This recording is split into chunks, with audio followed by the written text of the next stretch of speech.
नमस्ते अनि स्वागत छ मेरो यो युट्युब सानो एउटा च्यानल छ हैन। आज चाहिँ म तपाईहरुलाई युरोप भनौँ न हैन, युरोप नै भन्नुपर्छ। म युरोपको रोमानिया भन्ने ठाउँमा छु। रोमानियाको धेरै टाढा एउटा सानो घेर्ला भन्ने गाउँमा छु। अहिले मैले तपाईहरुलाई देखाइरहेको छु यहाँको सबगृह हैन। भन्नाले सबगृह चाहिँ होइन हैन, यो चाहिँ एउटा चिहान घर हैन। रेस्ट इन पिस भन्छ हैन। यो ठाउँमा छु। यहाँ चाहिँ तपाईहरुले देख्न सक्नुहुन्छ हजारौं मात्रामै होला यो चिहान। लगभग यो चाहिँ कति लगभग 2 किलोमिटर जमिनमा फैलिएको छ यो चिहान। यो चाहिँ पुरै चिहान घर हो हैन। तपाई हामीले सक्नुहुन्छ मान्छेको बितेको मान्छेहरुको चाहिँ फोटोहरु अथवा त्यसले चाहिँ एउटा हामीले सानो एउटा चिहानको मोडलहरु हामीले देख्न सकिन्छ। यहाँ हजारौं मात्रामा होला सायद हैन। यहाँदेखि परसम्म छ। अनि यो कुरा चाहिँ मैले कहाँ जोड्न लागेको हो भन्दाखेरिमा तपाईले देख्न सक्नुहुन्छ है, यो वरिपरि घरहरु छ। यो सबै बस्ती हो हैन। यो घर हो हैन। नर्मल्ली हामी नेपालीहरुले के सोच्ने गर्छौं भन्दाखेरिमा चाहिँ हामीले चिहान अथवा मरेको मान्छेले तर्साउँछ अरे हैन। अनि त्यसपछि गएर विभिन्न कुराहरु हामी भूत प्रेत आदि इत्यादि कुराहरुको कुरा गर्छौं हैन। तर यहाँका मान्छेहरुले चाहिँ घरको वरिपरि नै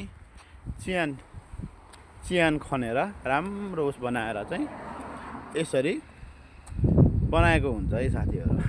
म चाहिँ एउटा सन्देशमूलक भनौँ न, एउटा सन्देश दिन चाहन्छु हामी सम्पूर्ण नेपालीहरुलाई। हामी अझै पनि चाहिँ धेरै पछाडी छौं। हाम्रो सोचमा हामी धेरै पछाडी छौं। यहाँ भूत प्रेत केही लाग्दैन हेर्नुस् है, भूत प्रेत केही पनि लाग्दैन। अहिलेको मौसम चाहिँ पुरै बादल लागेर बिहानै भर्खर कति बजे 8:56 गइरहेको छ। यहाँ चाहिँ पुरै पानी पर्न आँटेको जस्तो अवस्था छ। र म धेरै पनि बोल्न चाहिन्न हैन। मलाई चाहिँ कस्तो लाग्छ भन्दाखेरिमा हामी नेपालीको सोच अलि पुरानो खालको सोच छ। मरेको मान्छेले तर्साउँछ विभिन्न किसिमको हैन, यताउति भन्ने कुराहरु छ। त्यसकारणले गर्दाखेरि यो सन्देशमूलक भिडियो पनि हुन सक्छ। बस्ती यही छ हैन, यतै वरिपरि बस्ती छ।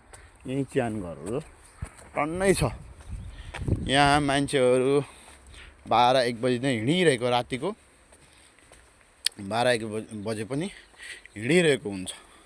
त्यसकारणले के लाग्छ मलाई भन्दाखेरिमा चाहिँ यो भूत प्रेत तर्साउने भन्ने कुरा चाहिँ यो हाम्रो सोच हो भन्ने मलाई लाग्यो है साथीहरु। कतिपय साथीहरुले होइन मलाई तर्साएको भन्नुहुन्छ होला, त्यो खालको चाहिँ कुराहरु गर्नुहुन्छ होला हैन। तर त्यो एउटा हाम्रो मानसिक एउटा सोच मात्र रहेछ है। मैले यहाँ आएपछि मलाई थाहा भयो। म आफै हिँड्छु 12-1 बजेतिर हैन। यो वरिपरि केही हुँदैन, केही पनि हुँदैन। तर्साउने दायाँ बायाँ केही त्यस्तो हुँदैन। त्यसकारणले गर्दाखेरिमा चाहिँ अब यो भ्रमबाट पनि हामी बाहिर हुनुपर्छ भन्ने सन्देश म दिन चाहन्छु। यहाँ चाहिँ अब हामी त सकभर मरेको मान्छेको लास चाहिँ हामी पुरै डाँडा कटारले लान्छौँ अथवा पोल्छौँ हैन। विविध कामहरु विभिन्न किसिमले गर्छौं नि त। तर यहाँ चाहिँ यही बस्ती छ हेर्नुस्, यही बस्ती छ। यही वरिपरिमै चिहान घर छ। घर गाडी सबै यसरी चाहिँ हिँडिरहेको अवस्था छ। र यहाँको बारेमा धेरै जानकारी पनि दिने कोसिस गर्नेछु। अनि यहाँको फलफुलहरु चाहिँ एकदम अब ठुलो भइरहेको छ। यो खाने जसले पनि टिपेर खान पाइन्छ है। यहाँ चाहिँ मजाले टिपेर खान पाइन्छ। तपाईँले चाहनुभयो भने यसरी चाहिँ जसले पनि यो पब्लिकमा भएको चिजहरू चाहिँ मजाले टिपेर खान पाइन्छ। जताततै यो चाहिँ गाउँ जस्तो ठाउँ भएको कारणले गर्दाखेरिमा चाहिँ अब टिपेर खान सकियो। यहाँ पनि स्याउको बोट पनि हुन्छ होइन, अलिकति पल्लो गएपछि भने स्याउको बोटहरू पनि पाइन्छ, टिपेर खान पाइन्छ। बाहिर भएको चिजहरू मजाले जति खाँदा पनि हुन्छ। र यस्तो छ। अब यो ठाउँको कुरा धेरै कुराहरू भयो होइन। अब चाहिँ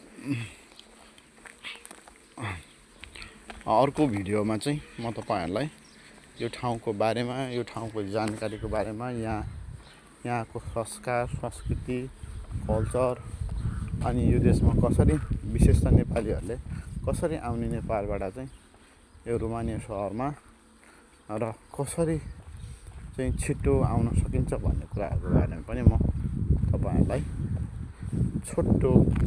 एकदमै छोटो भिडियोहरू लिएर आउनेछु।